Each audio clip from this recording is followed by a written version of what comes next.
Rachel wakes up and drinks a kind of poison that feels like a glass of stinging nettles. As it slips down her throat, she can feel it blistering her skin, leaving a trail of red, itchy welts behind. Later that day, scorching drops of the stuff start falling from the sky. At the local leisure center, she watches others splash around in a pool of the irritant.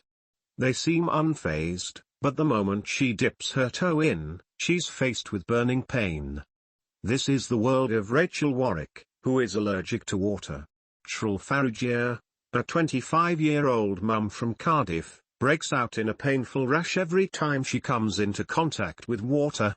One form of hives, called aquagenic urticaria, is a very rare condition. We only know of about 100 cases of aquagenic urticaria. Contact with water causes this allergy. Those with this condition often develop red, itchy skin when they touch water. For such a mysterious illness, the hunt for a cure has been suitably bewildering. At the moment, the standard treatment is to take powerful antihistamines. Aquagenic urticaria affects around 1 in every 230 million people. By that estimate, there are only 32 people with the condition on the entire planet.